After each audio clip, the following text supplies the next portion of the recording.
Good morning, everyone. I'm John Borelli in the President's office here at Georgetown, and with Tom Banshoff, the director of the Berkeley Center, we have been planning this conference on Pacem and Terris for a good long time. Welcome, Human Dignity in World Affairs, celebrating Pacem and Terris and its legacy. Yesterday, April 11th, was the Thursday of Holy Week in 1963, Holy Thursday. And that day, Pacem and Terris was released. Looking around our guests today, I can guess that a good number can tell us about 1963. One thing is I've got to remember to shut off my cell phone. And can remember the appearance of the encyclical that year, and can recall a great deal about the context. Pope John was only 7 weeks away from his death from cancer. A conclave would meet, a new pope would be elected to steer the Second Vatican Council through 3 more periods, fall periods, to its conclusion in December 1965. And so Vatican II, and what was beginning to be accomplished and what would be accomplished is one major context for the encyclical of Pacem and Terris. On this day in 1963, President John F. Kennedy was a little over 7 months from his death by assassination. He and the rest of us alive then were living in the post-Cuban Missile Crisis world, believing that nuclear standoff between the 2 major superpowers would define the rest of our lives. The Berlin Wall had been built and was expected to remain a permanent fixture in Europe. There would always be 2 Germanys. There would be communist states on the one side and democracies on the other in Europe. The Cold War was another huge context then for this encyclical. Because of it, hot wars would be fought by proxy, tying up the resources of the superpowers. They were just beginning in Laos, Vietnam, and the Middle East 50 years ago. Pacem and Terris would appear on the scene, and we have a different world today, 50 years later. We have brought together a number of scholars and actors in the church and international relations to examine the impact of this encyclical that was effectively, in the words of Peter Hebblethwaite, Pope John's biographer, his last will and testament of John, the last will and testament of John the 23rd, though far from his entire legacy to humanity, as we are experiencing today in a renewed way in the first weeks of Pope Francis. This morning, we will look at the encyclical itself and how it came to be and what is particularly important about it. Professor Alberto Maloney, whom I will introduce shortly, will speak on a new language for peace, the origins and preparation of Pacem and Terris. At midday, Father Brian Hare will give us our keynote address. Pacem and Terris, its role in Catholic social thought and its impact in world politics. This afternoon, we will convene a panel on human dignity in contemporary international affairs. Good.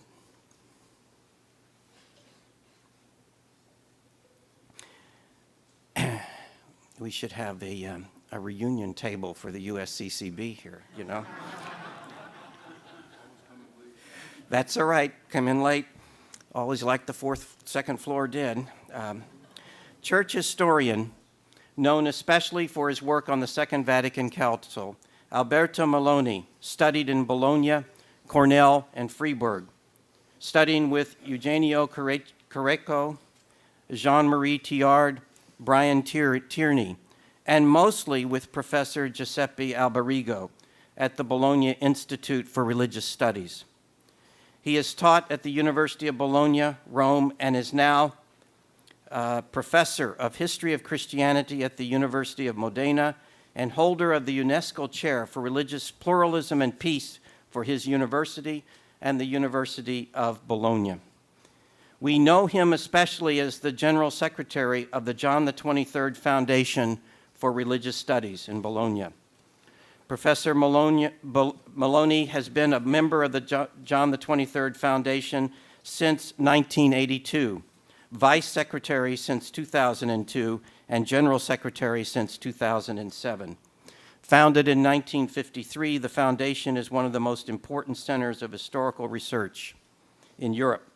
Alberto is also a columnist for Il Corriere della Sera and finds time for commentary on RAI TV. Through the Foundation, Professor Maloney has been involved in various international research projects, including the history of the Second Vatican Council, done together with 100 scholars from different countries through 14 international conferences, and a final work in 5 volumes, 2,500 pages, published in 7 languages, that has become, well, in the words of one of my colleagues here, the standard history of Vatican II, and will remain so for a long time to come. I got these words from John O'Malley, who has a 1-volume history of Vatican II that some of you may know about from Harvard University Press. 5 volumes in detail on the Council.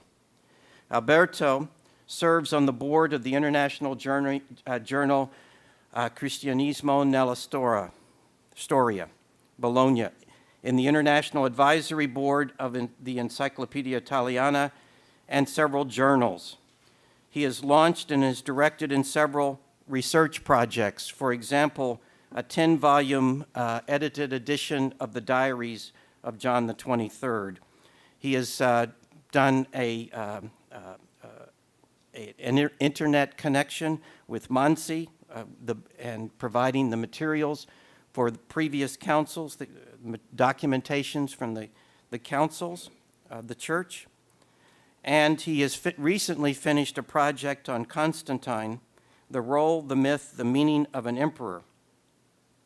He has founded the series Politics in the Holy See in the 20th Century, which is published by Il Mulino in Bologna, and includes a number of volumes related to the Holy See engaged in international affairs. When we decided to do this conference, I thought immediately of Alberto because he has the most recent volume, Pacem in Terris, Storia dell'ultima enciclica de Papa Giovanni.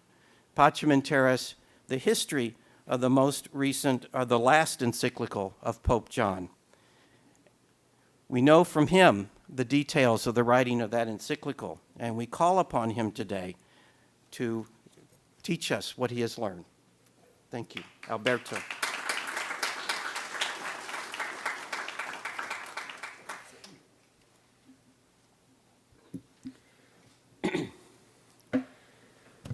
Thank you, John. Thank you for this invitation. I'm really honored to spend the 50th anniversary of Pacem in Terris here at Georgetown, and you will see at the end why, of course, de carne morre nunquam satis, and so I will end this short lecture with something referring also to John Carter-Murray. As John recalled, on April the 11th, 1963, John the 23rd signed his last encyclical, Pacem in Terris. The Pope knew this would be the final act in his lifetime and in his brief pontificate, set as it is 53 days before his death and 53 months from his election to be a transitional Pope. He addressed this, as everybody knows, not only to the single bishops, not only to the clerics and the people quoted in the epigraph, but also to all the men of goodwill, using a novel variation. Above all, he wanted to deliver its encyclical to Vatican II, his council, which had just filed away its first period and was preparing, after rewriting the materials in the first few months of the year, for a second session planned in May and then postponed to September due to the Pope's health. Many reasons within the system of international relation made of this encyclical a real event. Pacem in Terris would elicit passion and disputes which only arise around the greatest acts of what the Latin Church calls ordinary magisterium. It would fascinate a composer like Darius Milhaud, for a while secretary to Claudel and survivor of the Shoah thanks to his voluntary exile to the US, who composed the choral symphony, uses the text of encyclical letter. It is an apax. If you have 10 seconds of patience, I will let you hear the beginning of Pacem in Terris.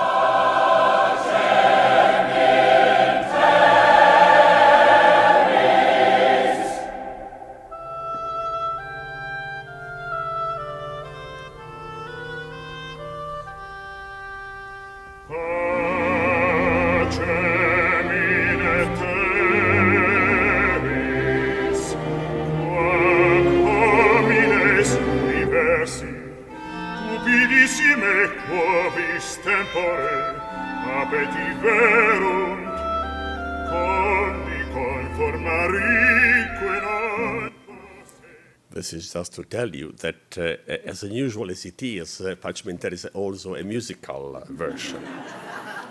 But it passionate also people who thought it as an embarrassing testimony of a magisterium not acceptable by Vatican II itself. Giuseppe Dossetti thought that the refusal of Gaudium et Spes to use the phrasing of Pacem in Terris against nuclear war and deterrence, the alienum a ratione, thinking about just war, was the betrayal of the great opportunity that Pacem in Terris did open.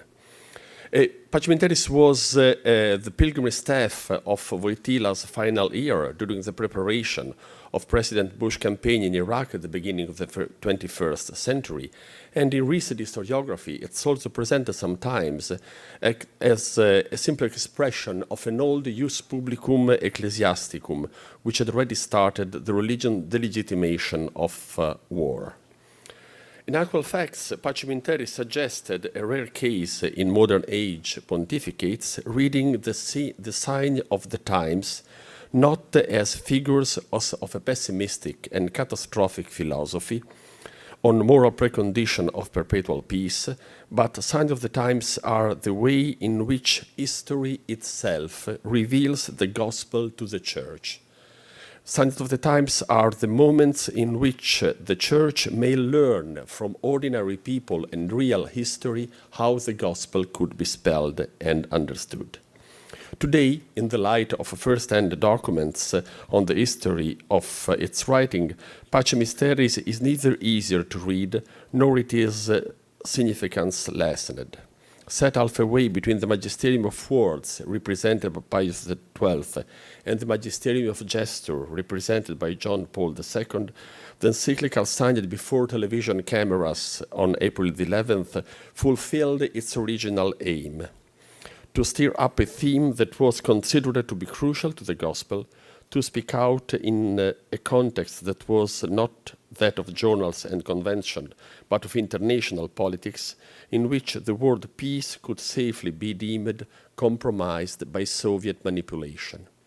It is the idea to recover a room for peace in a very complicated situation for Vatican politics.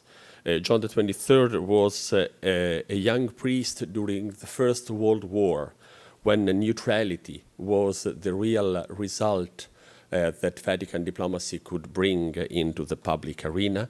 It was a diplomat, a Vatican diplomat, during the Second World War, when the neutrality of Pius XII showed to be not enough in the disaster of the Shoah and the war. And so the encyclical offered the possibility to see how a man who has crossed the two wars of the 20th century could be able to reflect on history and the gospel at the same time.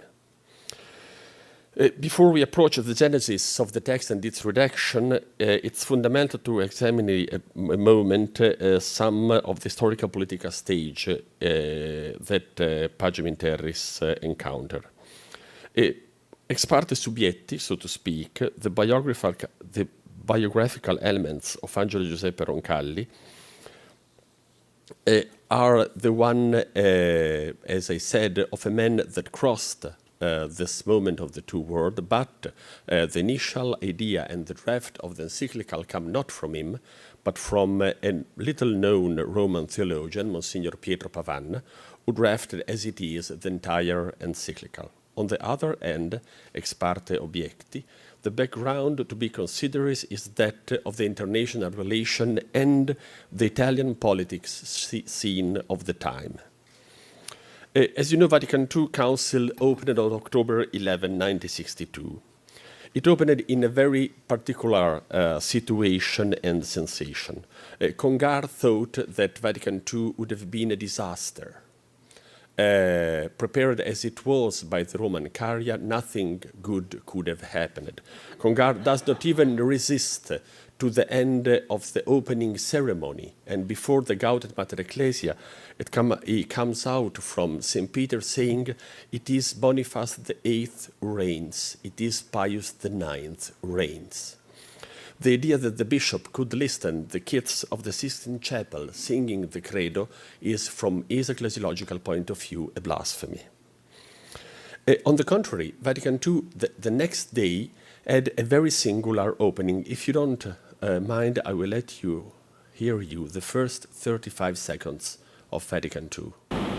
Venerabiles patres et fratres, quam vis multi effecti sunt conatus, ad melius cognoscendos episcopos aliarum nationum, fateri debemus saltem nos, non potuisse ad eam cognitionem devenire, que necessaria nobis esset ad designanda membra commissionum.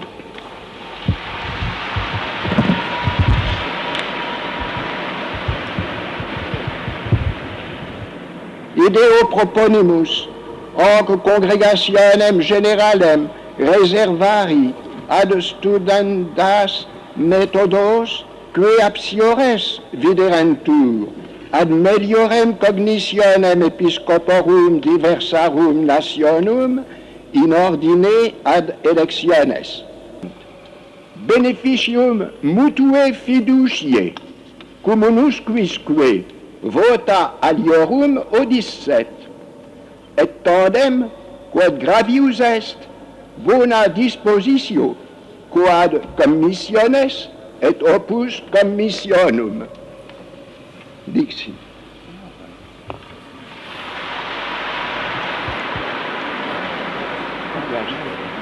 Quid facendo, magnetissimo. The applause are the beginning of Vatican II.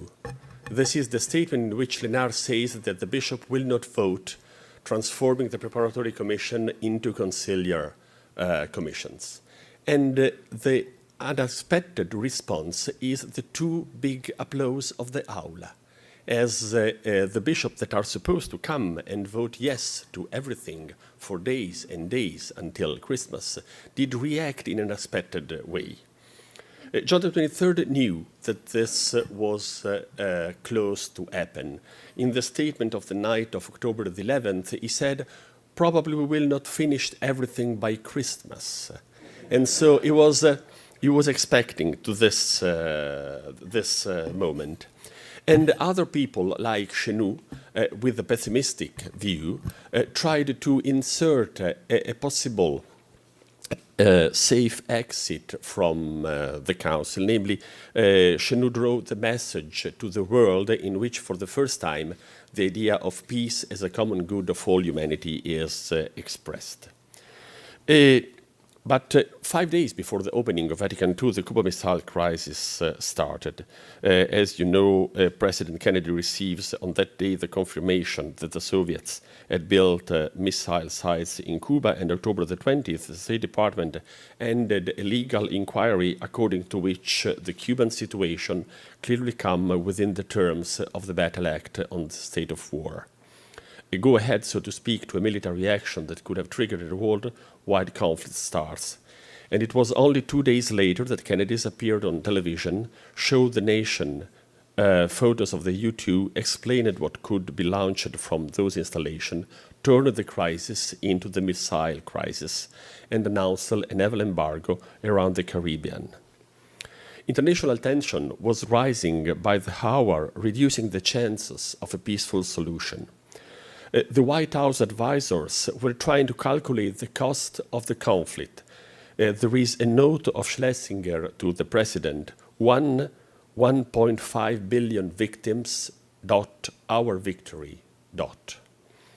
The father and experts at Vatican II did not realize what was going on. Only people very pessimistic do remember that councils are very unfortunate at the Vatican. Even Vatican I was interrupted by the eruption of the war between France and Germany, and Wyszynski says that there is no way to come out from this malediction of the Council into the Vatican. Elsewhere, the situation is perceived in a different way. In Andover, Massachusetts, American and Soviet experts and journalists in politological debate at the Phillips Academy decided to stay in Andover and to continue their talks despite the President's announcement of October the 22nd. Norman Cousins, editor of the Saturday Review, had his guest and had a contact with Theodore Sorensen, the president's speechwriter and personal advisor. And it was most probably Sorensen who assured him that Kennedy would lift the embargo on Cuba should the USSR announce the recall of their ships traveling through the Atlantic to Cuba. Félix Morion, rector of the Prodeo University, the ambiguous connection between the funding of Western secret services and Italian parties, claimed he could contact the Pope's apartment where John XXIII was wondering whether intervention in the crisis might be considered useful. John XXIII was looking in this moment to his own register on the issue of peace. As I said, he was perfectly aware that the simple idea of neutrality that was used by Benedict XV and Pius XII has very different results in different situations. What was proper in the 60s? As it was used to do as a diplomat, Roncalli moves very slowly. On October the 25th, we know from his diary, he meets in sequence Spellman, McIntyre, Kroll, and some German bishops, Bench, Spulbeck, Rintelen, Schroeder. He waited for the intervention of UTANT from the United Nations, thinking that it was not proper to anticipate a multilateral intervention like the intervention of the UN. And indeed, at noon on October the 25th, Roman time, he decided to make an appeal on the radio in French, the language of the Vatican diplomacy, and not of the papal magisterium, to all the men of good will. It was the same address that he has used on September 11 radio messages. This messages in French was not made in the name of the papal magisterium, not in the name of the Christian truth, but in the name of the communities and the family. It was an encouragement to, he said, to continue negotiating because this loyal, open attitude is a wonderful testimony for every man's conscience and for history. For every man's conscience and for history. He said that the voice that he has to hear is not the voice of the Pope, nor the voice of God, but the voice of families. To the leader, he said his plea to the leaders not to be deaf to the cry of humankind. May they do all that is in their power to safeguard peace. They will thus save the world from the horrors of a war and the consequences of which cannot be foreseen. Limiting the crisis to its material causes, Pope John indicated peace as an honorable way for both parts, and the decision to deliver the message directly to the US and to the Soviet embassy in Rome denotes the intention of a positive neutrality. The Kennedy administration, of course, could not do anything. Everybody would have said that the commander-in-chief has been influenced by the Pope, and this was intolerable for the Kennedy administration. On the contrary, in the Kremlin, the situation was very different. Khrushchev could summon the Politburo and say that they've got the victory they were looking for. a victory, a symbolic victory that could force the Vatican to consider the USSR as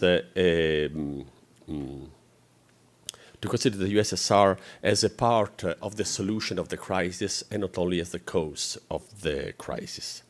On the verge of a nuclear precipice, the season of distension, which had not come about following the Vienna talks, took off with the young diplomats after this agreement. Thanks to the opening of Khrushchev, Monsignor Agostino Casaroli could be allowed to go to Budapest and to meet Cardinal Mindszenty in May 63. So Roncalli messages thought turned the table, and the Pope knew that it was this result what he was looking for. A very interesting and ironic passage of his diary told to us his sentiment on October the 31st. Peace. It has been at the doors since the feast of Christ our Lord. The Russian despot has decided to leave the battle for some unknown reason. Agnus Dei qui tollis peccata mundi, dona nobis pacem. What does mean for Roncalli, for some unknown reasons? And why the liturgical quotation? Roncalli's irony was directed at those who pretended not to know that it was he that has persuaded the Russian despot to leave the field. His irony was also directed at the Soviet propaganda gloating over a victory which rested on the debris of a diplomatic defeat. At the same time, irony was ascetically directed to himself, reducing his own role and attributing to Christ and to his messianic epiphany among all the sinner and his sacramental presence the role and the result. Only on November the 20th, Roncalli has the joy to see acknowledged his role. The diary of November the 20th says, subsequently, I received Monsignor Jerzy Zawielski, Polish, confident to Cardinal Wyszynski, well viewed by Mr. Gomulka, who entrusted him with his greetings to the Pope and delivering the message that he believed that the Pope himself had managed the diffusing of the terrible Cuban affair. This is the context in which John the 23rd receives a letter by Monsignor Pietro Pavan, rector of the Lateran University, one of those who in Italy tried to read and diffuse the idea of John Cardinal Murray. On November the 23rd, Pavan wrote to Capovilla, it is not polite to write to the Pope himself, wrote to Capovilla a letter which is a reminiscent of the proposal sent to John the 23rd by Monsignor Jäger, suggesting the creation of the Secretary for Christian Unity. Namely, a letter in which it is evident that there is a green light of the Holy Father himself, because nobody can suggest to the Holy Father to write an encyclical or to open a new office in Rome if it is not authorized, by opening a bureaucratic procedure. Pavan said that he spent the last month, that is to say from the Cuban crisis onward, meditating on, I quote, the events and elements characterizing the present moment on a global scale, and that reached the conclusion that the Church could combine the service rendered in the economic social field through the encyclical Mater Magistra with a new kind of encyclical which should enter the socio-political field. Such an encyclical, writes Pavan, show a clear, secure line of action in a positive form, using a language and argument accessible to men in the present day. An encyclical, not a canon, not a decree of Vatican II. It should therefore, he writes, a work coming directly from the Holy Father and not from the Council for various easily inferred reasons. Such a document would link John the 23rd to the great encyclical of Leo the 13th, such as Sapientiae Christiane, Diuturnum, Libertas, and others. End of the quote. Pavan was sure that this type of encyclical could close the type of the magisterium of the so-called Pius Pope, Pius X, XI, and the XII, and go back to the idea and the sentiment of the Leo XIII. And in this letter, that is, of course, another persuasion, namely that this is to be done outside the Holy Office, without involving the Holy Office. And this was exactly what will happen. As far as I know, Pacem in Terris is the only encyclical in the 20th century that does not be reread at the Holy Office at all. Something to celebrate, of course. Pavan soon receives the go-ahead and deadline. Through the Pope personal secretary Capovilla and his substitute, Monsignor Dell'Acqua, Pavan was entrusted with writing, they say, the Easter encyclical, a task which entitled a certain degree of haste, both because of very few months separating December from April and because the Pope was over 80 and ill, and so time was running short. A Pope who consulted his Secretary of State, Cardinal Cicognani, has done previously for other important matters, followed the matter personally. Pavan worked on an index, which then developed into two successive versions of the text, based on two files, l'ordine sociale, on one side, the social order, and the other, la democrazia e le sue ragioni, the books that he has published recently on the topic.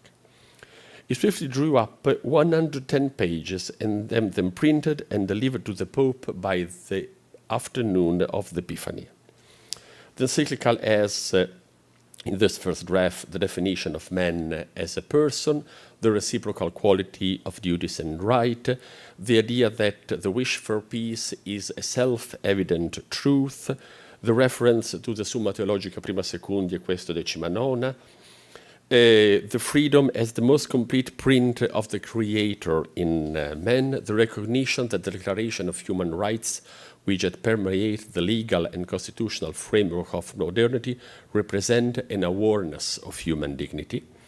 It used the exemplum of nuclear weapons in favor of a swift towards a unified political organization of worldwide scope. The idea that interdependent bodies may regulate better human development, and the last part, richiami pastorali, number 76 to 89, again dips into Pavan works, but it also rests on the pillars of Roncalli's magisterium.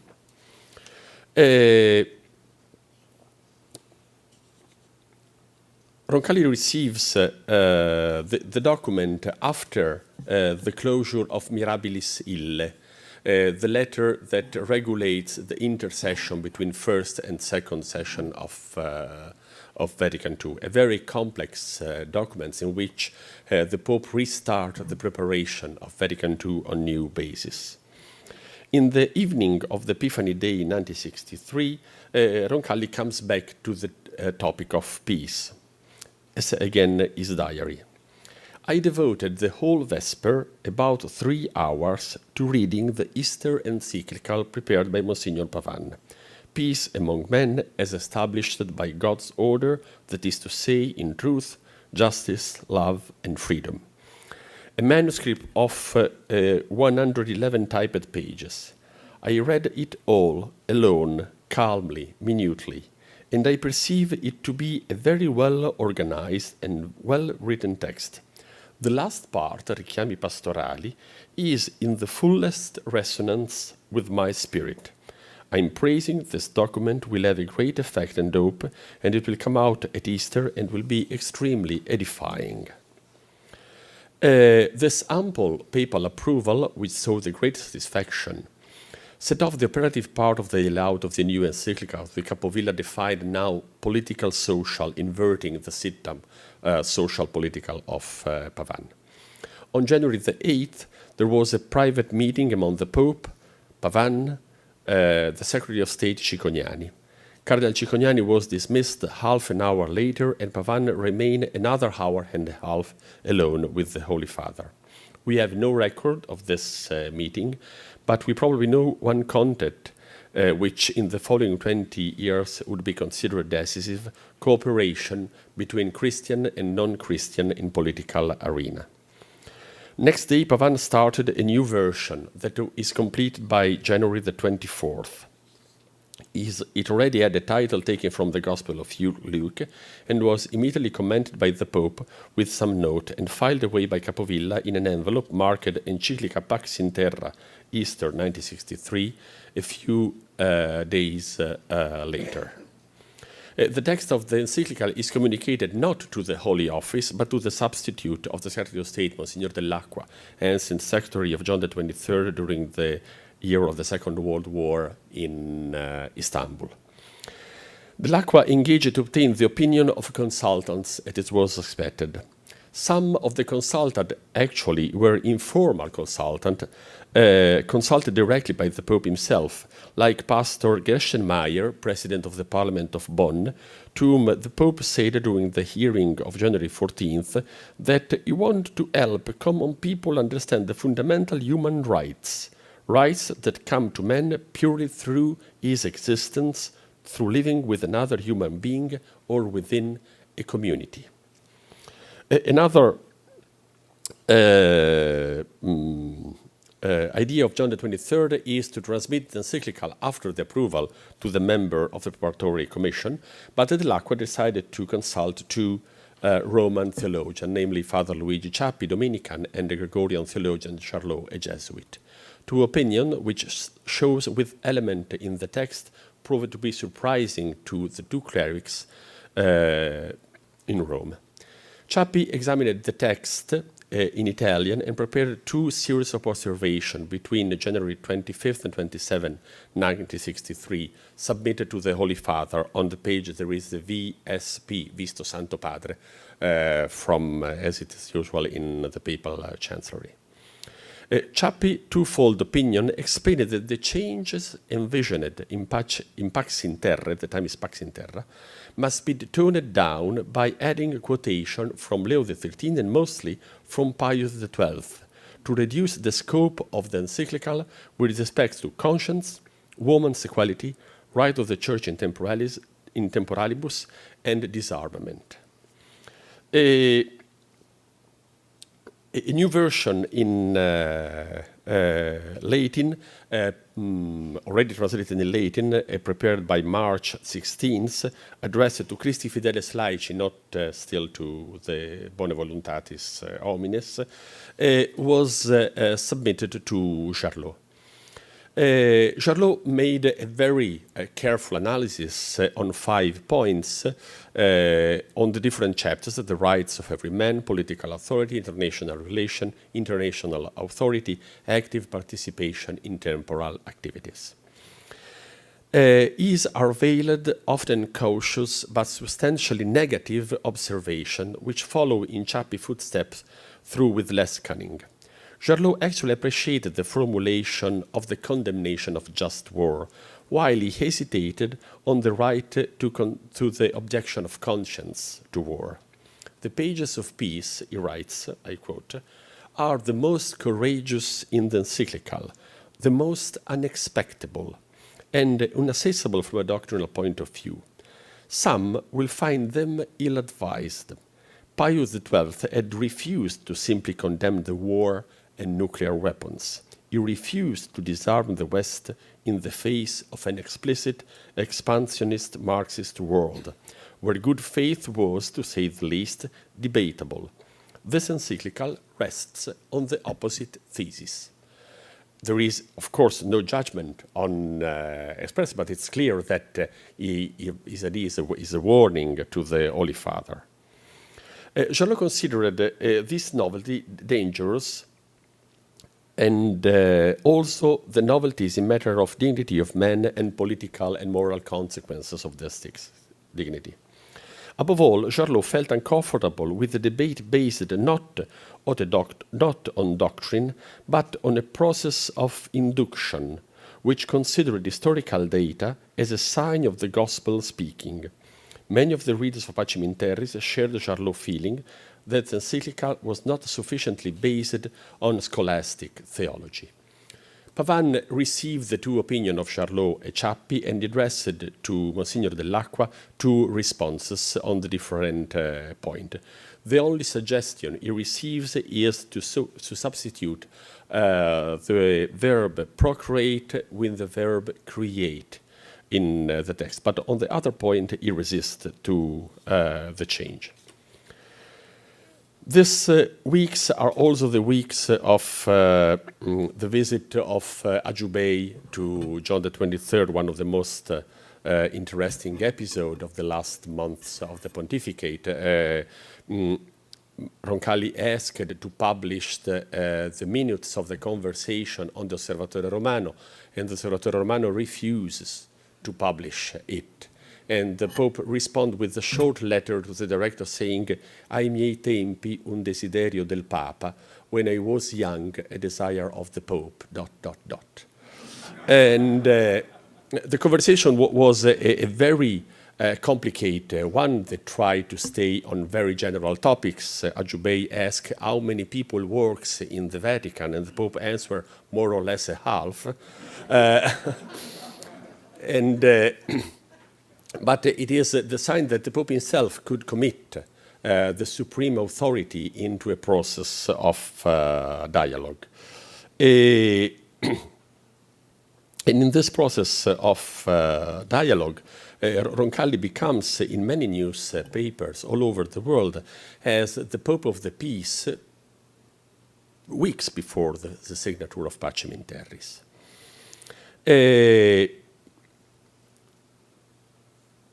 The last reading that he made of the text has only a few corrections, and one is very significant because it is not a correction. The Pope accepted to drop out the paragraph on the objection of conscience, the refusal of military service.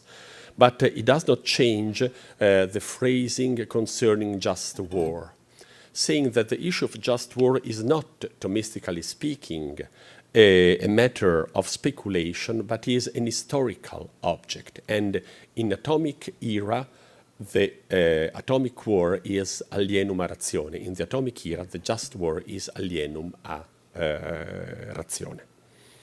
The Italian wording of Pavan was a bit less strong, riesce difficile pensare. The Latin wording of Monsignor Zannoni is much more strong. It's alienum a ratione, out of any reasonable attitude. On the file of the encyclical and opinions and corrections and suggestion, Roncalli writes opus inceptum 7 Januari 1963 expletum 11 aprilis 1963 Ioannis 23. The Pope took a great burden on himself. On April the 1st, he pre-announced the encyclical, and a few days later, on April the 9th, Italian television recorded the signing of the encyclical with the date of April 11. During this ceremony of the signature, there is enough records that comes from the Holy Father when he stands up after the signature and discusses with Dell'Acqua. The microphone of the Italian television captured a very interesting sentence. He said, some say, I myself have heard it, that the Pope is too much an optimist, that he sees nothing but good, that he takes everything as good. Oh yes, I cannot tear myself away in my own way from our Lord, who did nothing but spread good, joy, peace, encouragement. And this says that Roncalli was perfectly aware that what he was doing was not simply a matter of social magisterium. The idea since the very beginning was to close up the idea of the social teaching of the Roman Catholic Church and to start up a new type of teaching that Paul VI will follow, making it the 5th anniversary Populorum Progressio, and is well aware that it is a matter of witness of Christian life. The reactions are very interesting. General Franco is desperate. his ambassador tried to explain to him that the right to profess in private and in public, according to conscience, will create great turbulence in a confessional state like Spain.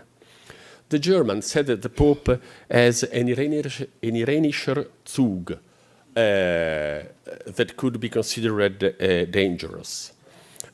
Cousins bring a Russian translation to the Kremlin, and Khrushchev decided to publish Pacem in Terris in the official newspaper of the Soviet Union. Ambassador Reinhardt said to Kennedy that the document is an opening to the détente between US and USSR, and asked to meet Cardinal Cicognani to deliver a message of congratulation of the president in private. Cardinal Siri in Italy has a different view. I quote, "It will take 50 years to fix the damage caused by this man." The discontent will follow the Pope to his deathbed. And Il Quotidiano, a newspaper actually owned by the Holy Office circle, published a column saying that the Pope, putting the rights into the man instead to put the rights into the truth, has changed the gospel. And this is the reason because a very upset John the 23rd decided to say to Capovilla, to make Capovilla write when he was on his deathbed, the last sentence that I put nel Giornale dell'Anima. It is not the gospel which has changed, but we are the ones who are beginning to better understand it. And this is the sense, indeed, of Pacem in Terris. As I said, demurrai nunquam satis. On the second session of 1963, Joe Murray writes to Pavan, knowing that he was the expert and the ghostwriter of the encyclical, asking for a matter of subtle interpretation. At the meeting of the American Periti, writes to Pavan, on the last Tuesday, there was a discussion on this sentence of Pacem in Terris. In hominis iuribus quoque numerandum est, ut Deum ad rectam sue conscientiae normam venerari potest. Someone said that the encyclical is deliberately ambiguous. In its use of the phrase ad rectam conscientiae sue norma, they could find two meanings. One, every man has the right to worship God according to the dictate, norma, which approves itself, ad rectam norma, to his own conscience. Or, two, a man has the right to worship God according to his own conscientia, but when this conscience is formed ad rectam norma, which is the will of God as objectively revealed. The first interpretation is broad. It recognizes a human right in every human person to worship God. The second interpretation is narrow. It admits a true right to worship God according to the conscience only when the conscience is rightly formed, namely in conformity with the objectivity true revealed by God. The second interpretation will bring Pacem in Terris back to the following proposition held by Pius XI in the famous letter to Cardinal Gasparri of May 30, 1921. If we wish to say that the conscientia escapes the power of the state, if we wish to recognize, as we do, that the Church only, due to the force of its divine mandate, is competent in matter of conscience, we therefore recognize that in Catholic state, freedom of conscience and discussion are to be intended and practiced according to the Catholic doctrine and law. Hoc dubio omnino solvi debet, writes Murray. And the dubium actually is well solved by the fact that when Pavan wrote the Italian text, there is no doubt that the good interpretation is the first one, secondo il dettame della propria coscienza. In the Latin, some ambiguity was used, but there's probably a good reason to discuss on Pacem in Terris again. Thank you.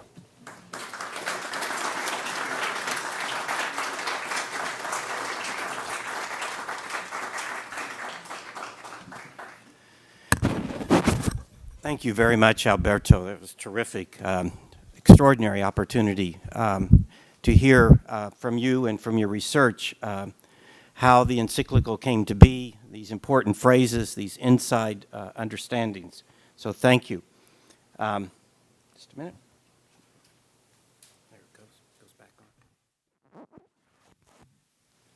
We have two respondents who are going to, on their feet, respond to this presentation, but also have been asked to offer their own thoughts briefly, and then we'll open up to discussion. Our first respondent today is Dr. Marianne Cusimano-Love, who is an associate professor of international relations in the politics department at the Catholic University of America. She is on the core group for the Department of State's Working Group on Religion and Foreign Policy. She served as a fellow of the Commission on International Religious Freedom. She teaches graduate and undergraduate international relations courses at the Catholic University and the Pentagon, such as Security, Peace Studies, Just Peace, U.S. Foreign Policy, Terrorism, Globalization, and the Problem of Sovereignty. Her recent books in international relations include Beyond Sovereignty, Issues for a Global Agenda, and Morality Matters, Ethics, and the War on Terrorism. She has chapters in forthcoming books, What Kind of Peace Do We Seek? And the Church and Global Governance. She serves on the U.S. Catholic Bishops' International Justice and Peace Committee and the advisory board of the Catholic Peacebuilding Network. And she's on the board and communications committee of Jesuit Relief Services. She's a consultant here at Georgetown's Institute for the Study of Diplomacy. She's an alumna of Johns Hopkins University, where she took her doctorate, the University of Texas at Austin, and St. Joseph's University, a Jesuit university in Philadelphia. She is a columnist also for America Magazine. Marianne.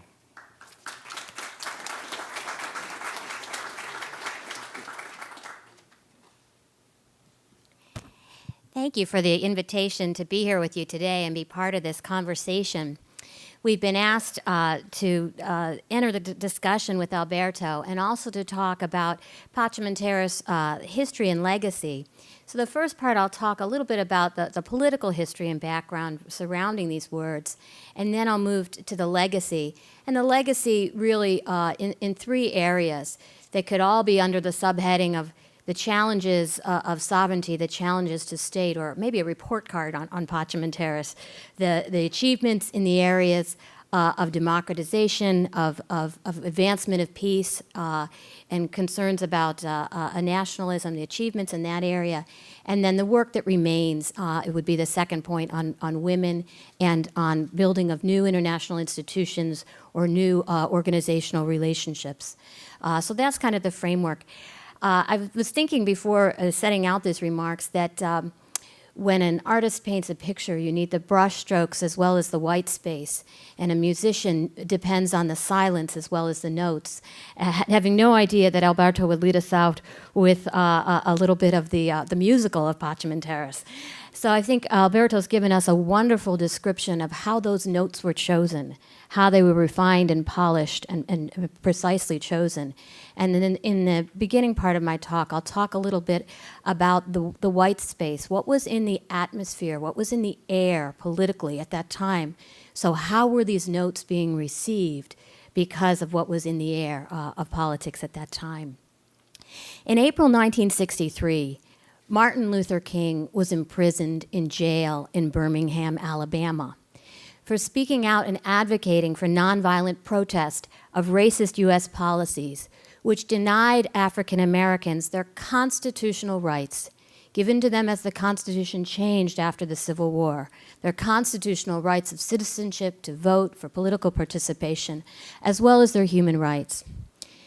In 1963, 4 little girls, Addie Mae Collins, Cynthia Wesley, Carol Robinson, and Denise McNair, were murdered when a bomb exploded in the 16th Street Baptist Church in Birmingham, Alabama, while they were there for Sunday worship and Sunday school. The Ku Klux Klan member who murdered them, Robert Dynamite Bob Chambliss, went free in 1963, fined only $100 for the charge of illegal possession of dynamite. So he paid a fine for having the dynamite illegally, yet went free on charges of murder. In 1963, Nelson Mandela was in prison in South Africa for the charges of encouraging peaceful workers' strikes in protest of apartheid and for leaving the country without permission. In 1963, Father Walter Ciszek was finishing his time in imprisonment, including time he'd spent earlier in a Soviet gulag for the crime of practicing his Catholic faith. In 1963, large parts of the world were still under the yoke of colonialism, such as Kenya, Tanzania, Botswana, Mozambique. In 1963, fascist regimes and military dictatorships repressed human rights from Syria to Spain, where it was illegal in Spain for a woman to open a bank account. When Blessed Pope John XXIII wrote Pacem in Terris in 1963, that's the air upon which he was playing these notes, and it was received as a revolutionary document. He took aim at all the isms of his time: communism, fascism, racism, colonialism, corporatism, even the excesses of capitalism, without ever saying those ism words. He challenged all the governing and institutional forms of the time for insufficient attention to the protection of human dignity and human rights. And he noted that these are not things for states to give or take away at their whim, that these are God-given rights, that no political organization or institution has any right to tamper with. I mention this context because there's a tendency in the United States and in my own field of U.S. foreign policy and international relations to read the Cold War as primarily about the communist, anti-communist struggle. But the universal church takes a different viewpoint then and now. Threats to human rights come from a variety of sources, and the church was concerned with them all, then and now. The church has to coexist with a variety of institutional forms, and Catholics have to live within countries with all of these different governing structures. So rather than single out any single source for criticism, the document says what we are for: the protection of human dignity everywhere. It blesses and does not condemn specific regimes, because of a firm belief in God's transformative power at work in the world today. In the words of good Pope John regarding Khrushchev, God converts monsters into something good. Pacem in Terris was revolutionary, as we've heard, because it invited all people of goodwill, not just Christians or Catholics, to work together to build peace. And it said that peace must be based on the protection and promotion of human dignity, human rights, including religious freedom. Incredibly revolutionary words at the time. The document was criticized as naive in its time, but much that was criticized then as naive is now fact. Peace is breaking out in the world today. Major armed conflict has declined by half in the last 2 decades. Great power war, once common in the 17th, 18th, 19th, and 20th centuries, has been non-existent since 1945. Blessed John XXIII was right. Order based on imposed force and armaments cannot stand. Empires have fallen since the encyclical was written, both colonial and communist. And the nuclear weapons arsenals that the Pope criticized and urged us to disarm went from a high of 66,000 at the height of the Cold War to now commitments by the US and Russia to 1,500 each. And now the architects of the Cold War, Republican and Democrat alike in our own American political system, are now agreeing today with good Pope John, saying the goal must be 0. And our own president has said the goal must be 0. So it has taken them some time to get where John XXIII was in 1963. Pacem in Terris was more than pretty Latin words written on fancy paper. It helped put the institutional muscle of the vast array of Catholic institutions on a different trajectory. For example, I've done some civil rights work in Birmingham, in Selma, in Alabama, and I've been blessed to interview and meet Dr. King's widow, Coretta Scott King, and the children, now adults, who were bitten by police dogs and fire-hosed by Bull Connor in the Birmingham Children's March. They describe the Pope as sending religious orders to minister to African Americans in the South in Catholic schools and hospitals because of the mixed record of diocesan priests at the time. Before Pacem and Terris, Alabama Archbishop Thomas Tolan forbade priests to challenge publicly the state's segregation laws and to participate publicly in demonstrations. He was concerned about a minority church in that region. After Pacem and Terris, the archbishop changed. When white parishioners did not allow an African American to attend Mass, the archbishop threatened to close any church that ever denied a fellow Catholic, white or black, the right to attend Mass. And he desegregated diocesan Catholic schools. Jesuit professor Father Albert Foley, S.J. from Spring Hill College, worked to help desegregate businesses in Mobile, Alabama. When the church changed, the world changed. The church's unambiguous support of human rights helped nonviolent revolutions, toppling dictatorships from Latin America to Eastern Europe. Even in my field of international relations, which too often displays a breathtaking blindness with regards to matter of religion, calls the post-Vatican II, post-Pacem and Terris wave of democratization the Catholic wave, as democracy took root in previously authoritarian Catholic countries from the Philippines to Brazil. Today, the Church similarly has to contend and coexist with a wide variety of governing institutional structures. And the threats to human rights and human dignity continue today and might include new isms to that list, perhaps terrorism. But Pacem and Terris is also a treatise on good governance. Whatever the institutional format, working for the common good is the sole reason for the existence of civil authorities, in the words of the document. The common good is so important that the term appears 46 times in 59 pages, as many times as the word God and nearly as many times as the word Christ. Pacem and Terris also anticipated the challenge we would have in building peace today. He noted that even as colonial empires break apart, not every nation would become its own sovereign state. So it was imperative that different national, racial identity groups learn to respect each other and live in peace within the same state boundaries. Again, absolutely prescient for what we've seen in the history of conflict to this time. At the time, there were 110 internationally recognized sovereign states. Today, that number has almost doubled to 194. And yet this enduring observation on our need to work together across cultural groups within state boundaries remains today. There's very little math you'll need to do to understand my presentation today, but the little math there is in this statement. There are, by some estimates, 8,000 national groups. Those are groups that are bound together by language, culture, ethnicity, race, religion, or history. So 8,000 nations in the world today. There are only 194 sovereign states, countries.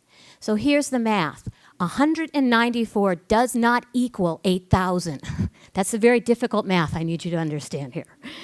So all states are multinational. And the task of respecting human dignity and building peace between these ideational identity groups, between these national and cultural groups within states, remains key. War among national groups, by the way, is the exception, not the rule. As I've said, peace is breaking out around the world today. So here's the second piece of math. Of the other 16 major armed conflicts in which more than 1,000 die in battle deaths in a year, some do include ethnic violence, national violence, violence along identity and cultural lines. But again, do the math. 16 does not equal 8,000. Most national groups coexist in peace without major armed conflict. So the task of building peace by respecting human dignity among dissimilar groups within the boundaries of sovereign states remains today, even though in the pro column for the report card of Pacem and Terris, peace is breaking out around the world today. Colonial and other empires have ended, As Pacem and Terris said, it must occur, and we do have greater respect for human rights and dignity today, although it is still under challenge. So that is a very big positive part on the report card of Pacem and Terris. Additionally, the logic of protection and promotion of human dignity and human rights in order to promote the common good remains against different threats and different types of conflicts over greed, not grievance, and concerns over good governance. I was asked to write a chapter for the Pontifical Council for Justice and Peace on the impact of Pacem and Terris for good governance, for transparency, for democratization and efforts of the Church around the world today. So if you are interested in that, I can refer you more to that. The last 2 points on the report card of Pacem and Terris for its legacy today. The second of the last two is the report card on women. Pacem and Terris said that women are equal in human rights and dignity, which must be protected, and that women share a God-given dignity and need for participation in the structures of their time. This was a very progressive statement in its time, and we heard from Alberto the efforts to cut that out of the document, that it was too progressive and too revolutionary for its time.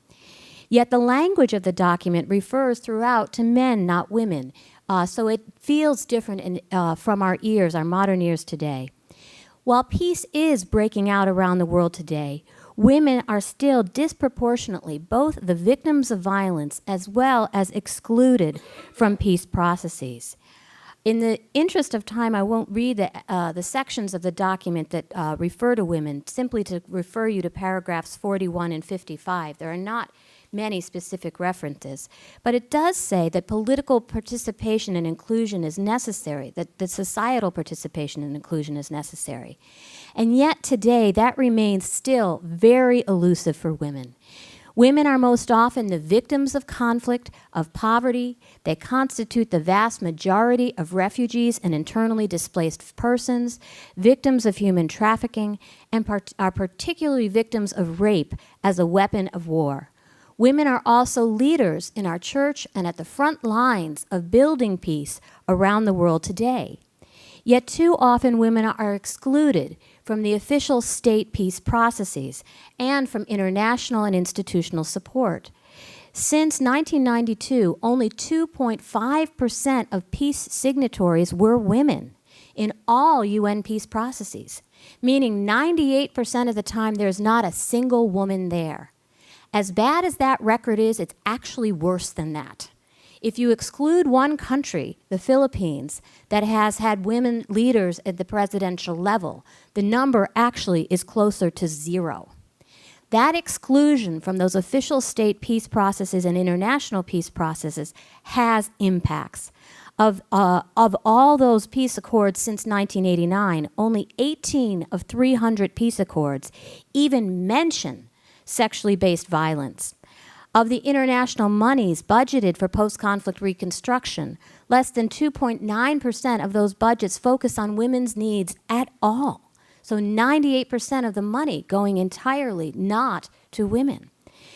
This is what leads to the criticism we hear most often from our Catholic peace builders in the field, from women in the field, that these agreements are men with guns excusing and forgiving other men with guns and paying them off for the violence they have done against women. The political processes, the government and cabinet positions, the land and resource rights agreed upon at these negotiations exclude women's participation and exclude women. And that culture of impunity induces more violence against women. UN Security Council Resolutions 1325 and the associated Inclusive Security Council resolutions afterwards were supposed to address this, but more than 10 years later, they have been very insufficiently implemented. 70% of the bottom billion of the poorest of the world's poor are women and girls. 70% of youth not in school are girls. Girls are 3 times more likely to be malnourished. Pacem and Terris notes that all have the right to own property, but in many parts of the world, women are still not allowed to own or inherit property. In one United Nations study done by the FAO, it estimates that less than 2% of land is titled to women. So that is the work still to be done by this document, that the document sets out to us the themes and the needs, but that is insufficiently implemented today. I've done some work with the Berkeley Center on this. I've wrote a book chapter with with Catherine Marshall that looks at Catholic women peace builders and women religious activities in peace. Another project with Jose Casanova and others here at Berkeley on reading the signs of the times. So I refer you to those. I'll close with the last point that is given in tantalizing hints in Pacem and Terris. That is amazing it's even in the document at all, but that there continues to be great need for further work and implementation in its legacy today. Pacem and Terris was prescient in its discussion of the emerging interdependent world economy and the emergence of challenges across state borders that no one state had the capacity or the authority to solve alone. And it called for new organizational forms beyond sovereignty. John the 23rd notes that the shape and structure of the political life in the modern world and the influence exercised by public authority in all of the nations of the world are unequal to the task of promoting the common good in all peoples. I refer you to section 130 and 137, which I won't repeat here, but are amazing in their discussion of what we would talk about today as globalization. Globalization of science, information, technology, opening new opportunities for human relationships, but that our political structures were falling behind and were not able to rise to the task of protection and promotion of the world common good that was required.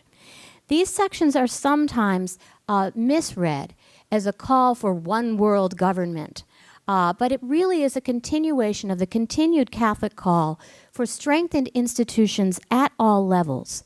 The document does ask for greater strengthening of United Nations institutions, of international institutions, of mechanisms for collaboration among states.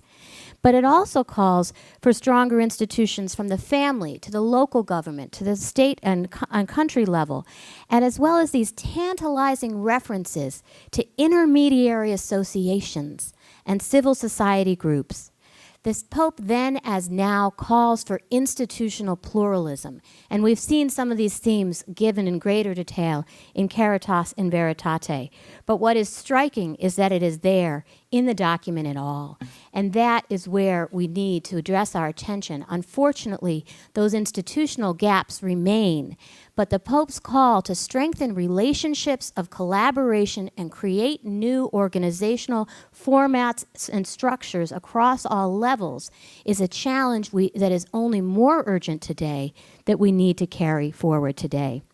So in closing, I would say, in a world of resurgent religion and challenged states, the single largest religious denomination in the world, that's us, are needed to help build peace, to bridge governance gap, to promote human life and dignity and the common good. In some parts of the world, in post-conflict areas or hot conflict areas, religious institutions may be the only functioning structures, institutional structures left. So we have problems of weak states, not so much the strong states that we combated in 1963. But we must continue forward the optimism that John the 23rd had and the absolute surety and faith in the unity of the human family and our ability to rise to the occasion and build new cooperative relationships for human dignity in pursuit of the common good. Thank you very much. Well done.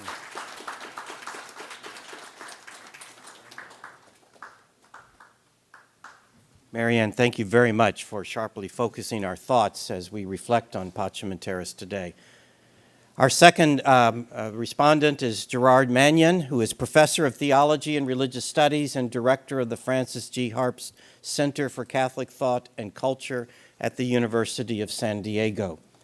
Educated at the University of Cambridge and Oxford, his academic career has been in posts in Oxford, Leeds, Liverpool, Louvain. He has held visiting research fellowships at Union Theological Seminary in New York and the Institute of Bruno Kessler in Trent, as well as visiting professors at the University of Tübingen and Chichester. He has published widely in the fields of both ecclesiology and ethics, as well as aspects of philosophy. His books include Ecclesiology and Postmodernity, Questions for the Church of Our Times, The Rutledge Companion to the Christian Church, and so forth, and The Art of the Magisterium.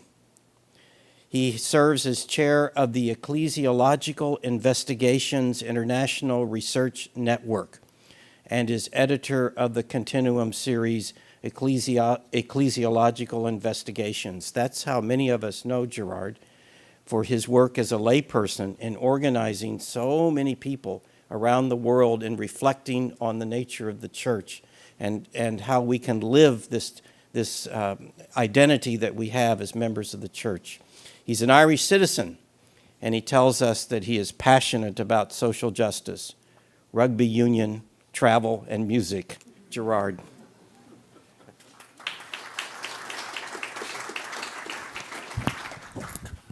Thanks very much, John. First of all, I want to say what a great pleasure and honour it is to be part of this gathering today, and I want to thank especially the organisers, everyone involved, and especially Professors Borelli and Banchoff for making this possible. And thank you to Georgetown for its warm hospitality and arranging the Irish weather as well to make us feel at home. I want to also express my deep appreciation for Professor Maloney's excellent paper and Professor Cusimano's excellent response. So it's hard to follow two very insightful contributions, but I'll try and just offer a few reflections about some aspects of Pacem in Terris and its background, influence and legacy that stand out to me as somebody who has a foot in the twin camps of ecclesiology and ethics and who is especially interested in bringing these two subdisciplines of theology together.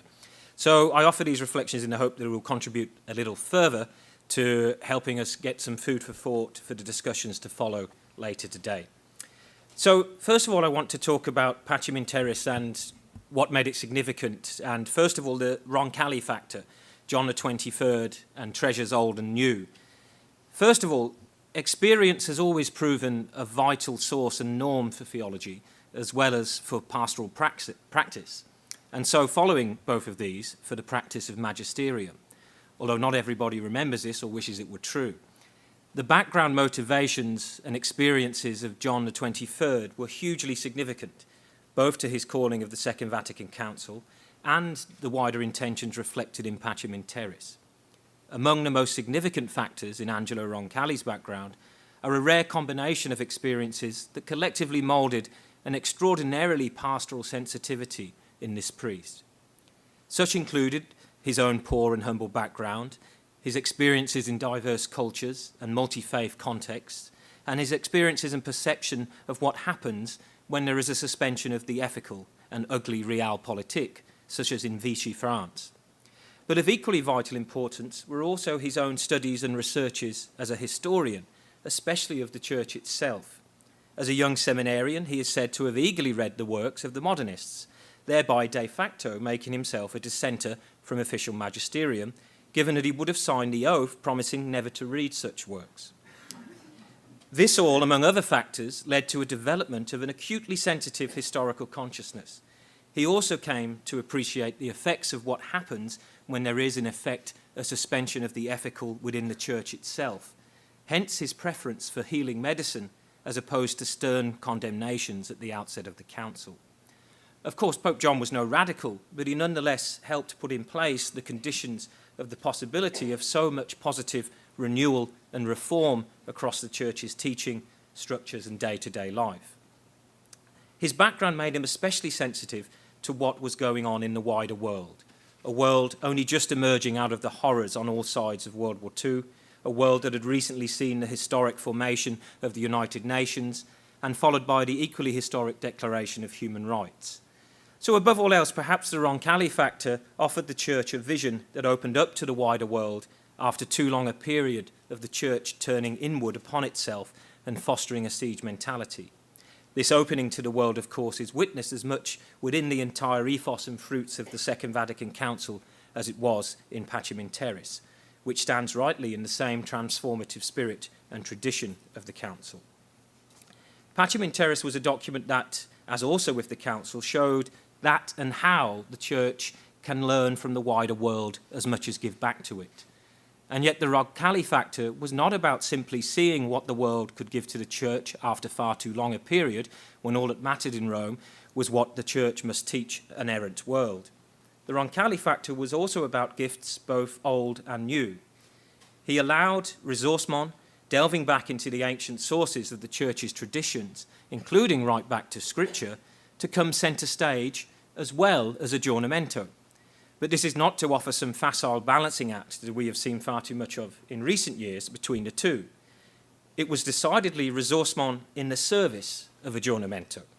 As a bishop, Roncalli would constantly go back to reading the early church fathers and seeking inspiration for present-day challenges. Like those such as Yves Congar, he delved deep into the past in the service of the present. Pacem in Terris demonstrates at its best how the church can discern the signs of the times, learning from the good as well as the bad in the wider world, and refracted through the prism of the church's own rich moral, social and theological traditions, offer gifts old and new to the world and church alike. As a distinguished historian, Brian Tierney, has illustrated so well, the teaching of Pacem in Terris on natural law and natural rights emerges not from, to quote, some vision of cosmic nature, but rather from an understanding of human nature as being endowed with intelligence and free will, and so such is the source of the sense of rights, combined with corresponding duties reflected in the encyclical. Tierney's great achievement in his own analysis of the natural rights tradition is to demonstrate how, to quote again, such ideas are not new. The popes of our age, who have embraced so enthusiastically the idea of natural rights after their predecessors condemned it for many years as an irreligious Enlightenment aberration, have been returning, unwittingly perhaps, to a tradition rooted in the Christian jurisprudence and philosophy of the Middle Ages. For Tierney, the notion of natural rights grew up, perhaps could only have grown up in the first place, in a religious culture that supplemented rational argumentation about human nature with a faith in which humans were seen as the children of a caring God. So it is this blending of gifts, as well as indeed of challenges, both old and new, that would be the greatest legacy of the Roncalli factor, of the pontificate of John the 23rd, and therefore which would so infuse Vatican II and likewise Pacem in Terris. So second, what of the impact of Pacem in Terris in broad terms? In terms of more specific aspects of the impact and influence of the document outside the church, the encyclical became the first and only such document to be published in its entirety in the New York Times. That suggests a lot in itself. It was the subject of a speech and cited in an article by a US vice president, and also the subject of a speech by the deputy editor of the Pravda news agency from the Soviet Union. People from very different perceptions and points of view were listening to this document. It brought centre stage the fledgling Christian Marxist dialogue. Remember, this was not so very long after the McCarthy witch hunts. The shift was from anathema to dialogue. Although one cannot be certain, I suspect that in terms of those beyond the confines of the church and theological sciences, this is the most widely commented upon and cited encyclical of all time. Humanae Vitae is often referred to, but whether or not it's ever read in its entirety is another matter. And what of within? What impact did this have on the church? Obviously, the shift in focus and attitude marked by the encyclical helped further bring new ways of ecclesial discourse to the fore at the council itself. And that Pope John had given so high a profile to human dignity and rights, equality, justice, truth and peace in Pacem in Terris, this helped bring these to greater prominence at the council too. Pacem in Terris also reflected a nascent sea change in the official method and approach of Catholic social teaching, witnessed already in Mater et Magistra. What was taking place, and of course was already reflected to a certain extent in earlier pronouncements under John the 23rd, was the fact that Catholic social thought, as with much Catholic theology in general, was witnessing a methodological shift from a classicist worldview to one which pays due attention to historical consciousness, reading the signs of the times. Likewise, this marked a shift from deductive reasoning to inductive reasoning. Pacem in Terris is an exemplary document in which this shift is noted. So what of the wider and ongoing legacy of Pacem in Terris? Pacem in Terris also both reflected and helped make more effective a further sea change in ecclesial mentality. from a separatist understanding of the church and its relations with the wider world, to a hope-filled and constructive emphasis upon coexistence, accentuating where we dwell in common rather than accentuating difference. This has had enormous impact for the church in the decades since. One could say that it was Pope John XXIII's explicit intention when he called the council. One of the key themes which emerges from Pacem in Terris is the notion of solidarity. It's there both implicitly and explicitly throughout the document. The word itself doesn't appear very often itself, but what we today term, in terms of Catholic social thought, the principle of solidarity, in much more elaborated forms, permeates the entire encyclical. Solidarity in the subsequent Catholic social tradition, then, flows out of the vision we see in Pacem in Terris. Solidarity with the poor, the oppressed, marginalised, vulnerable, those within and without our communities. Catholic social thought is thereby put into practice through solidarity, giving a practical answer to the question put to Jesus, in the answer to which he told the parable of the Good Samaritan, Lord, who is my neighbour? Solidarity entails a collective stand against persecution, inequality, intolerance, discrimination, a sharing of resources, the offering of active support, courage on behalf of those in need. All of these, now standard elements of the Catholic social approach, can be seen articulated there in a new context-oriented fashion in Pacem in Terris. When you go back through the document again, you see that it foreshadows and anticipates so much that has happened in the world of theology and social ethics since. Throughout, you see really a vision that we would later call global ethics. The notion of public theology appears in every section of that. It's not there explicitly, of course, but what we today discuss in public theology is there in Pacem in Terris. Political theology, aspects of liberation theology, it anticipates the option for the poor. All of these are part of the great legacy of Pacem in Terris. But what about a further implicit legacy? What about human rights in the church? I believe there is one further and major legacy that Pacem in Terris has left in terms of the social and ecclesiological vision it reflected and helped articulate, and therefore also in terms of the ecclesial conscientiation it helped usher in. And of course, I refer to a topic that's become controversial, yet which was one that generated so much great hope and energy, as well as pastoral, cultural, and intellectual activity in the church of the time. As with many aspects of the legacy of Pacem in Terris outlined so far this morning, this factor of church life cannot be attributable, of course, just to this one document alone, even in the main. Many other factors before and in the immediate years following the encyclical's release would play hugely significant roles too. But Pacem in Terris deserves special credit, which it does not often get, because it did let another genie out of the bottle, and perhaps this was intentionally so on the part of both Pope John and Pietro Pavan, who drafted the document. So this is the issue, of course, of human rights in the church, and related issues of democracy, participation, and co-responsibility in the church. The achievements of Pacem in Terris depend in large part upon its upholding of the supreme right of humans to be able to follow their conscience. Related to this, although the word is not mentioned itself, we see a fairly explicit affirmation of the ancient principle, or perhaps it would be better termed virtue, of epikeia, or equity, and therefore of dissent with regard to civil and political authorities. No law or societal structures and practices which are contrary to the moral order must be obeyed or accepted. All of this has subsequently been taken as an implicit affirmation of the rights of Catholics in the Church, despite the crushing responses to dissent from the end of the 1970s through to the present day almost. This genie too can never be put back into the bottle. Increasingly throughout the 1960s and beyond, although more precariously in recent times than before, Catholics have taken the moral, social and canonical principles and teaching of the Church's own rich traditions and applied them ad intra to the life and relations within the Church itself. I believe Pacem in Terris helped create much energy, inspiration and support for this too.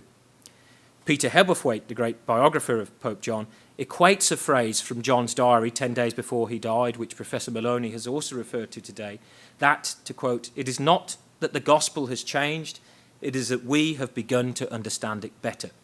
Hebblethwaite equates this with Dave Verbum's discourse on the evolving development of our understanding of what is passed down through the Church. I think this helps support the thesis that Pope John knew exactly what he was doing in embracing rights discourse and would have been fully conscious of its implications for life inside the Church itself.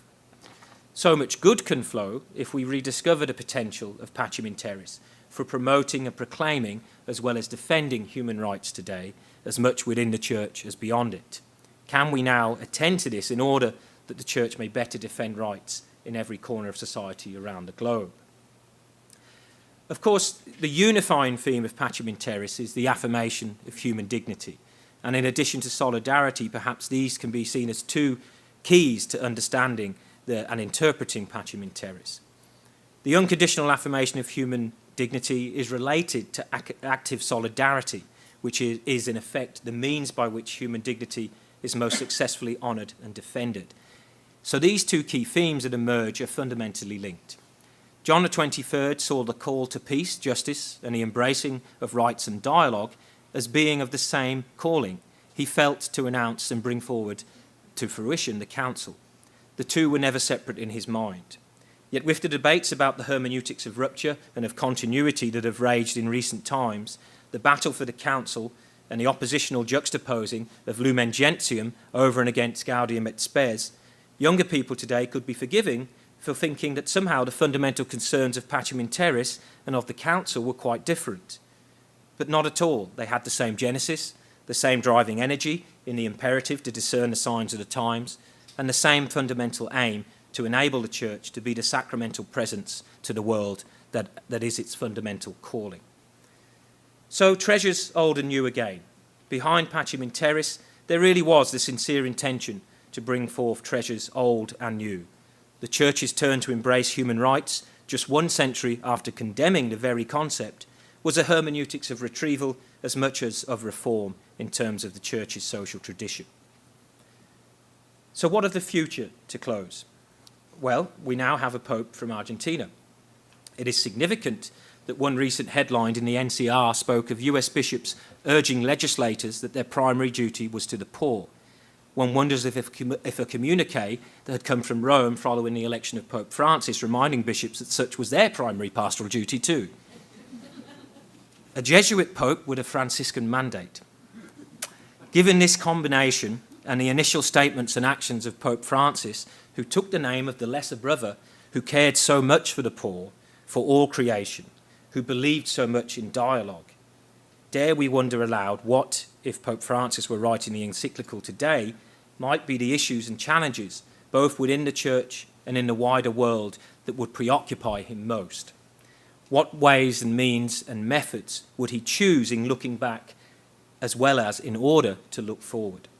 How might he address the selective application of rights, first of all within the Church and then within particular societies, including, perhaps especially, those such as the United States, and also within organisations founded to proclaim and defend human rights, such as the United Nations? What would Pacem in Terris look like and focus upon today? The legacy of Pacem in Terris, as of the Council in general, needs to be rekindled, and this as much within the Church of our times as without it. The political can never be truly divorced from the social, and so also from the moral. This is a fundamental message from Pacem in Terris too. So there should never be attempts to try and separate these realms, or to pretend that such are or can be separated. For Christians, none of these can be divorced from the faith, and the rich moral and social traditions of the Church must be as applicable within the Church as the Church declares that they are to the forms and patterns of collective living beyond the Church. The fact that we are called to peace, as Pacem in Terris demonstrates, so well also demands, indeed entails, dialogical responsibilities and solidarity. All of this then might offer food for thought for the agenda of a new Pope, as much for the political and social leaders of our time. Pacem in Terris helped make all of this rich discourse and cooperation among tradition cosmopolitans and people of goodwill possible. Thank you.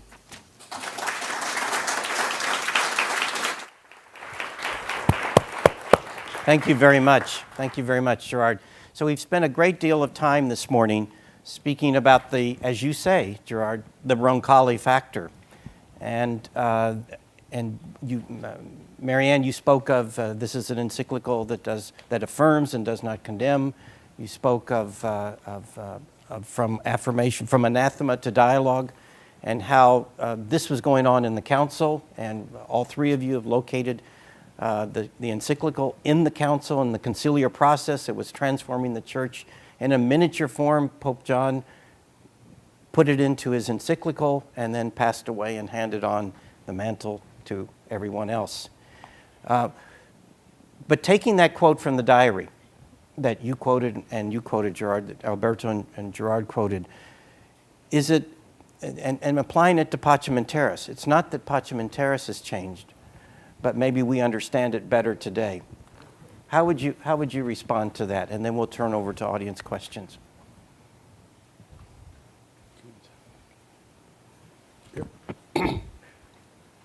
Well, actually, Pacem and Terris has also been the victim of some very negative misunderstanding, the most important one in Gaudium et Spes.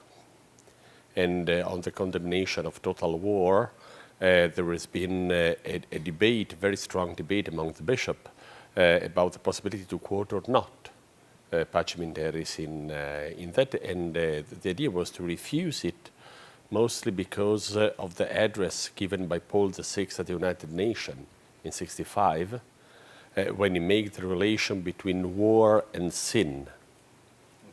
And he said that, of course, the desire of the church is no more war, but being a man, a sinner, it's a sort of, let's give war a chance. Interesting. Marianne, how would you respond to? To take a different tack, your question is, the gospel hasn't changed, our understanding of it is better. And again, in looking at what remains to be done, I'd say, the gospel tells us Jesus appeared first to the women after the resurrection. Jesus included women in his ministry, treated them with dignity, and that remains our challenge. Gerard, do you want to? Yeah, I think Alberto summed it up with the phrase that the remark that it would take 50 years to undo the damage that Pope John had done. And some in the church tried very hard to undo what Pope John has done. When you look back at documents like Pacem and Terris, Gaudium et Spes, it's amazing how vibrant and pertinent to the present day they remain. Obviously, the language and some of the categories, is outdated, and the world they address is outdated. But the principles and the commitment, the making sense of the tradition that they put into practice, that remains as pertinent as ever. And maybe we need more effort to go back and understand Pacem and Terris better, and other documents as well. There's been a deliberate, as Alberto said, a selective forgetting of some aspects of the church's own recent traditions. And of course, and then, as Marianne said, that you then have to pick up the ball from Pacem and Terris and say, what's the work that remains to be done? And what were the suggestive hints to further campaigns for advancing human rights that were there, such as women's rights? And where does that have to come now? And of course, that's both outside the church and within as well. Good. Thank you. Okay, questions. We have a microphone here. So yes, back there. Here's the microphone. So we're passing them around. Thank you. I want to thank all you, Professor Maloney, Professoressa Lowe, and Dr. Mannion, for your insights. I recently started reading Pacem and Terris when I saw the advertisement in America for this conference. And as I read it, I'm making judgments to the side that you said was intentional on the Pope's point never to name the isms. And I'm writing in the margin, Nazism, communism, capitalism, and I'm thinking, and it was very enlightening to hear you say that that was done intentionally to be able to appeal to the world in a way that didn't seem doctrinaire. And I thank you for giving me that. Thank you. That sort of leads me to think that it appealed to Khrushchev. You were saying, Alberto, Khrushchev very pleasantly received this encyclical and had it published in the news organ of the party. Did he see what was being condemned in it? Well, of course, yes. The idea of Pacem in Terris is not to be, as he said in this statement I quoted from the day of the signature of the encyclical, that is not to be optimistic or pessimistic or to deny the dangers that does exist, even the political dangers. Roncalli was, in comparison with their predecessor and successor, one of the most cultivated diplomats that the Church ever had at the pontificate. The idea is, what is the position proper to the Church? And so the fact that we accepted to be part of a multilateral diplomacy, not in the name of the value, not used as a simple instrument or instrumental way, multilateral diplomacy was the response to that. And of course, Khrushchev thought that he could have time to manage this type of situation. And with the Ostpolitik of the Vatican, actually the Soviet system made the worst of the mistakes they ever made. Never forget that Casaroli negotiated with the Polish government how to appoint the bishops. And he used whatever system. In certain countries he said, well, we make proposition, you make the choice. In some other countries he said, you make proposition, we make the choice. And it was the party in Poland who said, well, better Wojtyla for Krakow. He's a mild man. And so the idea that dialogue could change the situation is politically very effective in the view of So connecting the appointment of Wojtyla with the Ostpolitik of Casaroli pursued after this. Question here in the front row. Thank you very much to all of our speakers this morning. I'd like to ask for any on the panel who would care to respond. What significant similarities and differences do you see between the view of human dignity expressed in Pacem in Terris and the view of human dignity embodied in the Universal Declaration of Human Rights by the United Nations? Do they have essentially similar views? And if there are significant differences, what would you say they are, and what is the significance of those differences? Okay, so concept of human dignity in the Universal Declaration and in Pacem in Terris. Who would like to take that? Oh. I think the key difference is, and this is deliberate, is the balancing of the rights with the responsibilities and the duties. And there was some talk about, when they drafted the Declaration of Human Rights for the UN, doing the same, but it was decided that that would just open up too much disagreement, and to go forward by merely affirming the rights first and foremost and then talking about responsibilities later. But I think the other key thing is that there's a social vision that's there in Pacem in Terris, through which the rights are refracted. And there's a complementarity and the notion of coexistence. So there's, if you like, there's a bigger framework for the rights within Pacem in Terris. And the Declaration for the UN, by necessity, more or less, is detached from that wider framework because it doesn't want to presuppose any particular philosophy or background. So it's there, it's a more holistic picture, if you like. So a negotiated document as opposed to an encyclical that was vetted through a process that avoided the Holy Office and went through the Secretariat of State and hand-picked consultors and John himself. So those two, and the outcome is quite different then. Maybe there is also a point that has to be underlined, namely the idea to acknowledge that looking for human rights, the humanity, has helped the Church in discovering the content of the gospel. This is the point for Pacem in Terris. Well, it's a good point. Yes, over here. Thank you very much. A very interesting presentation. My question is specifically for Dr. Cusimano-Love.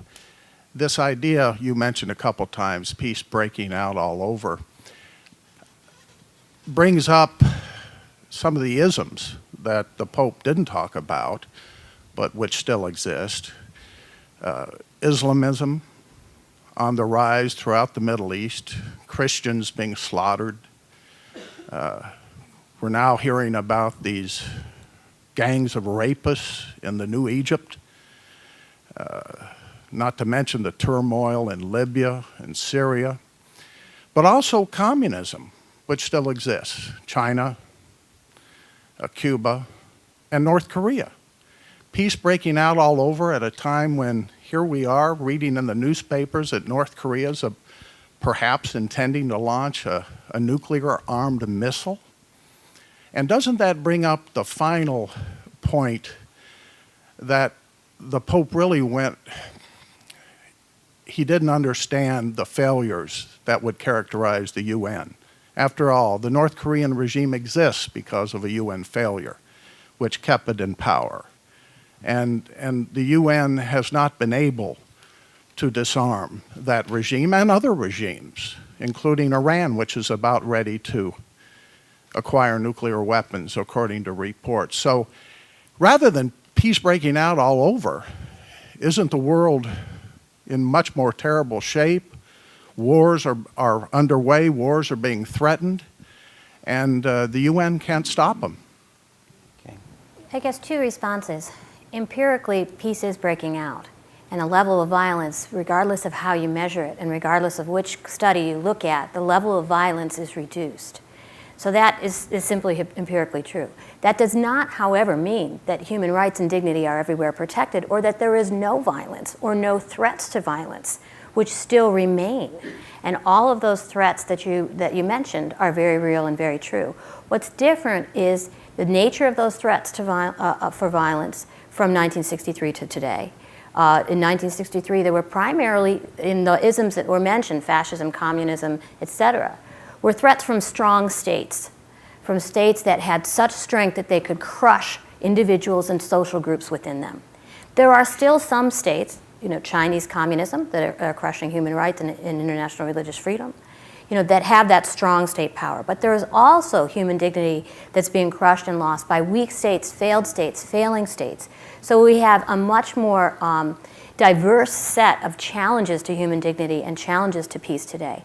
So yes, peace is breaking out. Yes, it's still fragile. Yes, it could still go the other way. Yes, post-conflict reconstruction, how to keep those guns silent, is an incredibly important thing. But talking about threats versus actual war and genocide are two different things. And I think we have to hold both in our minds simultaneously. This is not an either or. This is a both and. Both claim what has been achieved and acknowledge the continued threats and work to be done. Gerard? Just quickly, going back to Pacem in Terris, the defence of rights there and the infringements on rights that are attacked, it goes across the board, so it doesn't skew things that there is one particular political ideology that delivers human rights and there is one that puts impositions on human rights. It's across the board, and today it has to be across the board as well. So I don't think it's helpful to single out particular nations or particular faiths and say what's going on here, what's going on there in certain nations influenced by ideologies or faiths, when we live in countries where rights are, in terms of those defended in Pacem in Terris, are being railroaded through. The right to healthcare, to education, the rights of migrants, the rights to be free from persecution, from racism. We all live in societies where they are rife and railroaded through those basic fundamental human rights. And the economic inequalities in Western societies are growing exponentially, more than ever before. The wealth of those nations is in the hands of fewer people, and the disparity, the sheer poverty and lack of opportunity for many people has never been greater. And so we can really try to put our own house in order first and foremost. If we follow the vision of Pacem in Terris, it has to be across the board. Marianne, the question almost begs to be asked, because at the end of your talk, you mentioned your last point, the new organizational forms beyond sovereignty. And of course, Alberto, you referred to Pope John consulting Utant at the United Nations. And after Pacem in Terris came out, Utant invited him to come to New York and to present it. Of course, he couldn't. He was dying. Cardinal Sunens, who had, at that point was playing a pivotal role in the direction of the council and its excellent outcomes, came over and did present that here in New York. But the United Nations has, are you thinking in terms of, as you interpret the encyclical now, different kinds of organizations than the United Nations? Yes, so the encyclical asks for strengthened intergovernmental institutions such as the United Nations, but it also makes these hint of other intermediary associations and civil society associations. And that, I think, is where we've seen great movement and great strengthening given the tools of globalization that Pope John the 23rd mentions. So transnational advocacy networks, professional associations, public-private partnerships, all the tools of good governance, not government. So these are all needed simultaneously. At the local level, you need to create functioning public authorities in many states of the world where they would like to have a functioning government. You know, you also need to create better structures. You're absolutely right. The United Nations is not able to handle these challenges, so you need stronger intergovernmental. But there's a whole other way that you can approach this as well, through private civil society and other forms of governmental of governance organizations and associations that are much stronger now than were envisioned in 1963. We got time for one more. You had your hand up. Thank you. I think you may have touched on this, but I'd be interested in your observations about what was going on in the secular world, in the world that made this encyclical so popular. I mean, to be published in the New York Times and in Russia, and I can remember. I was fresh out of college. It's probably, you know, I bought my copy of Pacem in Terris. It's probably the only encyclical as a layman that I still have on my bookshelf somewhere. What was going on in 1963 that made this such a front page of Time magazine kind of thing? Thank you, because we heard last night in a little discussion we had among ourselves that the Italian press was not so positive about this, given its political situation, and even referred to that letter of that dying pope, I mean, in a very negative way. Alberto? Well, I think that the success, if we may say that, of Pacem in Terris is mostly concerning the theological core of its argument.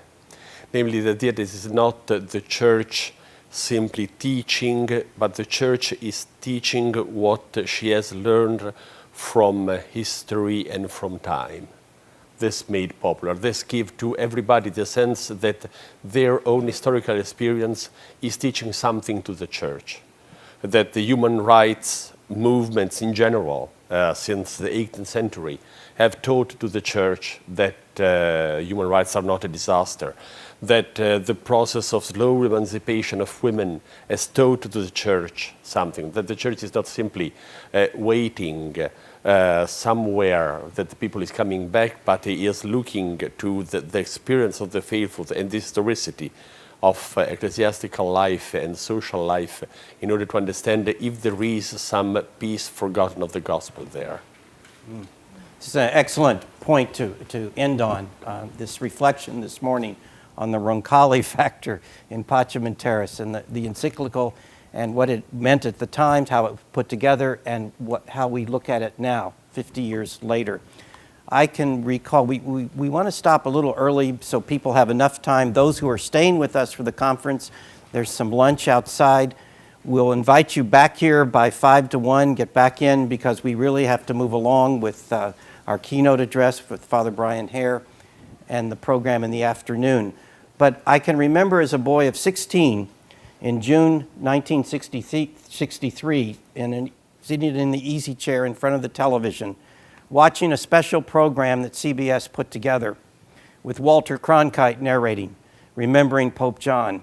And I remember the conclusion, which tears me up today. Stalin once challenged, how many divisions does a pope have? Pope John had legions. Thank you. Thank you to our panel.